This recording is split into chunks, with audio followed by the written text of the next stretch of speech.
Halo, assalamualaikum warahmatullahi wabarakatuh. Selamat datang kembali di channelnya Pekerja Migran Indonesia. Kawan-kawan semuanya, bagaimana kabarnya ini hari? Semoga baik-baik saja, nggih, amin. Semoga kawan-kawan semuanya dijauhkan dari mara bahaya, amin. Dan semoga kawan-kawan dilancarkan segala usahanya, amin. Nah, kali ini kita bakal membahas sebuah kasus yang lagi rame di FYI atau For Your Information, ya, dimana ini membahas tentang seorang mbak yang konon katanya ini dipersulit untuk kerja di Makau. Bagaimana dengan ceritanya? Kawan-kawan simak videonya sampai habis hanya di channel ini. Tapi jenengan itu kan nggak pernah tahu yang di sana itu kayak apa. Pertama jenengan ngomong, oh sudah beda tadi kita sudah nyebat dia. Buktinya bilang itu oleh namanya Mbak Dia itu tuh kalau Kaluri bukan dari sini. Baru bilang gerak dewe, baru Mbak Dia kalau gunanya siapa saya nggak kenal. Oh Pak Segitu saya kenal. Oke. Habis itu baru iya sesok satu minggu nganggur baru proses jalan dulu. Waktu itu jangan wisman itu waktu itu duit kanggo kita kan orang miskin terus kan bukan kata dengan wong wis sugih wis akeh terus santai masih sesuk orang sing gimana sing nang Indonesia itu gak ngenteni khusus. Oke, ini ceritanya gini. Ada orang ngirimi aku tentang kasus ini dan menanyakan lah bagaimana tentang proses ini, kemudian bagaimana tentang pengetahuan ini. Jadi saya jawab sesuai dengan kemampuan saya, ya. Mungkin banyak kan kawan di luar sana yang lebih paham lagi mengenai kondisi pekerjaan di Makau, bagaimana sistemnya, persyaratannya bagaimana, dan pengalamannya itu bagaimana. Kan kawan nanti silahkan komentar di bawah video channel ini. Oke, ini lagi rame kemarin dan kawan-kawan mungkin sudah nonton videonya karena beredar di mana-mana, dan saya yakin kawan-kawan dari depan tadi sudah nonton sedikit cuplikan videonya tuh bagaimana. Dan di sini saya cuman menjelaskan tentang kronologi yang saya ketahui dan informasi juga tentang bagaimana sih sebuah influencer, seorang influencer atau seorang YouTuber ini di endorse, ya. Ini yang salah siapa kan kawan, nanti tolong untuk disimak. Oke. Jadi yang pertama, si mbaknya ini tergiur sebuah iklan yang di-endorse oleh influencer YouTuber, dan di situ mbaknya ini langsung mendatangi tempat dari agensi tersebut, yang mana agensi tersebut ini bisa mencarikan majikan di Makau, dan lokasi agensinya ini di negara Hong Kong. Nah, saya tidak tahu apakah mbaknya ini diputus kontrak oleh majikannya atau memutuskan kontrak majikan. Tetapi di dalam waktu 14 hari ini visanya habis. Karena apa? Dia ini terputus kontraknya, ya. Jadi secara otomatis dia hanya memiliki waktu 14 hari atau 2 minggu masa tinggal visanya di negara Hong Kong. Nah, saat itulah ia ini menunggu proses kejelasan kerjaannya di Makau sana, apakah sudah dicarikan majikan apa belum. Karena 1 minggu belum ada kejelasan, akhirnya mbaknya ini datanglah ke agensi tersebut, yang dimana ia ini menceritakan bahwa dia memiliki waktu 2 minggu dan menunggu 1 minggu namun tidak ada proses. Nah, akhirnya dia ini hanya memiliki 1 minggu untuk proses kerja ke Makau dan tidak ada keterangan lebih lanjut lagi, ya, karena atau kejelasan lebih lanjut lagi. Nah, mbaknya juga bilang bahwa aku bukan orang yang kaya, yang dimana kalau tidak kerja ini tidak apa-apa. Jadi intinya mbaknya ini kalau kaya nggak masalah kamu mencarikan kerjaan secara lambat atau enggaknya. Namun karena mbaknya adalah orang yang nggak punya, secara otomatis dia harus cepat kerja. Karena kalau enggak dia tidak bakal memiliki uang makan di negara Hong Kong, bahkan visanya bisa habis. Apalagi tentu di Indonesia dia juga butuh uang untuk kirim orang di rumah. Nah, itu sepenggal informasi atau di video tadi ya. Nah, jadi dari poin ini kawan-kawan, ini sekedar memberi informasi. Semoga ini bisa jadikan pelajaran untuk semuanya, bahwa yang namanya YouTuber atau influencer ketika di endorse oleh jenis apapun perusahaan, dia kan hanya di endorse saja untuk mengiklankan.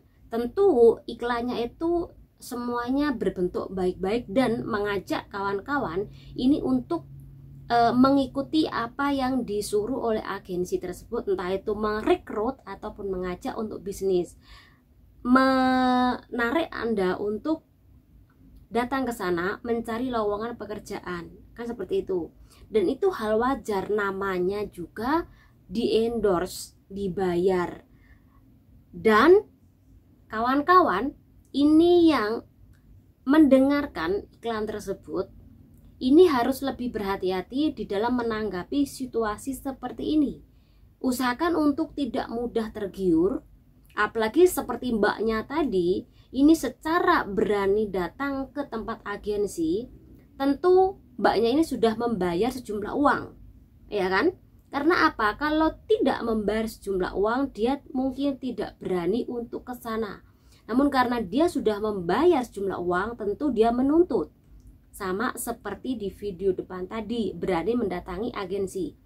Setahu saya memang kalau Anda mau kerja ke Makau, ini harus mempersiapkan uang sebesar maksimalnya 15.000 atau 10.000. Ini belum ini yang tidak saya pahami. Pokoknya banyak lah.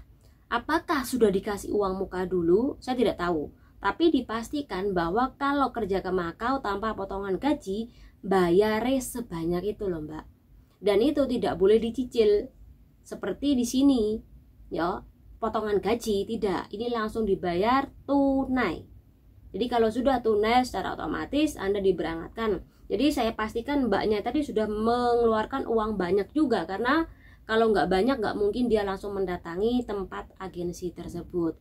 Nah, jadi next time kawan-kawan, kalau di dunia virtual, bahkan ya di dunia nyata ya atau konkret lah, nggak hanya di virtual, ini lebih berhati-hati terhadap lowongan pekerjaan, bisnis, dan sejenis apapun itu yang bisa merugikan Anda sendiri. Karena ketika Anda kalau sudah rugi, ini sulit banget mengambil uang yang sudah masuk tadi. Tapi kita doakan semoga kalau benar tidak diproses, semoga dikembalikan uangnya, nggih. Karena bagaimanapun juga kalau belum diproses, secara otomatis ini yang nggak mau mencarikan atau belum ada majikan, kan kesalahan terletak pada agensi, bukan pada mbaknya. Semoga agensi tersebut bisa mengembalikan uangnya jika tidak mampu mencarikan pekerjaan dan juga majikan di Makau. Ya, sekali lagi, influencer atau YouTuber itu ketika di endorse, tentu dia akan menjalankan apa visi misinya dari sebuah perusahaan. Ya, salah atau mungkin ibaratnya bagaimana tentang perusahaan itu, sekali lagi itu nomor 2 pikirannya ya. Jadi di sini menurut aku juga tidak ada salahnya juga ya si mbak YouTuber tersebut ketika mengiklankan ya, itu wajar aja. Tapi mbak-mbak tuh lebih berhati-hati menanggapi sebuah iklan ke depannya nggih. Nah, kawan-kawan, kalau sampai nih pengen kerja ke Makau, persiapkan paspor yang aktif, dan aktifnya itu paling enggak minimalnya setahun, Mbak. Setahun. Ya, jangan sampai 6 bulanan ini masa aktif paspor sampean. Karena sampai nanti ya ribet. Jadi kalau bisa persiapkan paspor aktif dulu minimal 1 tahun. Maksimalnya bisa 5 tahun, ya. Ini yang pertama, tentu uang. Yang ketiga, pengalaman bahasa. Dan yang kelima tentunya adalah teman. Kalau sampean punya teman, suruh mencarikan agensi yang di sana bagus. Dan sekali lagi, kalau Anda kerja dimanapun, yang paling utama ini bukan pertemanan dulu, karena dimanapun Anda berada, uang ini lebih utama daripada teman. Karena kalau sampean punya teman, kalau sampean terus menerus seandainya itu menggunakan jasa teman sampean, lama-lama juga jenuh dengan sikap sampean, merepotkan teman Anda, lama-lama juga jenuh ya. Jadi penting banget yang namanya uang, selepas itu berteman. Karena kalau sampean nggak punya uang, secara otomatis datang ke Makau nanti merepotkan teman sampean, yang dimana teman sampean juga butuh uang. Ketambahan sampean datang malah menghabiskan uangnya ya. Jadi usahakan uang dulu. Nah, kalau sampean sudah punya teman di sana, silakan untuk mencarikan Mea. Haya. Iklan Mbak nggih, punya laki-laki manja banget. Oke, kita lanjut lagi. Jadi kawan-kawan semuanya, kalau ke Makau, jika nggak punya teman nih ya, apa yang Anda harus lakukan? Yang pertama adalah cari kos-kosan. Tentunya kos-kosan tersebut ini banyak orang Indonesia, karena kalau banyak orang Indonesia ini notabene ini bisa sedikit mengurangi bahaya pada diri Anda karena di Indonesia. Dan satu lagi yang harus sampean ketahui, bahwa pastikan yang ngekos di situ kebanyakan adalah orang yang kerja, jangan sampai yang overstay, karena nanti kalau overstay takutnya sampean ikut-ikutan juga overstay dan nanti malah membahayakan Anda sendiri. Jadi usahakan cari referensi berbagai macam di Facebook ataupun bermacam-macam di Google tentang kos-kosan Indonesia di Makau sana. Jadi penting banget informasi seperti itu sebelum sampai melangkahkan kaki bekerja ke negara Makau, nggih. Dan usahakan mbak-mbak semuanya yang pengen kerja ke Makau, ini lebih penting lagi adalah bahasa, karena tanpa bahasa Anda tidak bisa bekerja di negara manapun, entah itu Inggris, entah itu Kantonis, entah itu bahasa Cino ya. Jadi penting banget itu ya. Oke, semoga dengan penjelasan ini bermanfaat buat kawan-kawan semuanya. Channel ini Duri, berhati-hati di luar sana. Siapapun orang yang Anda temui di jalan itu bisa memangsa Anda sewaktu-waktu. Jadi usahakan yang namanya berhati-hati dan terus berdoa. Semoga channel ini bermanfaat buat kawan-kawan semuanya. Duri, wassalamualaikum warahmatullahi wabarakatuh. Bye bye.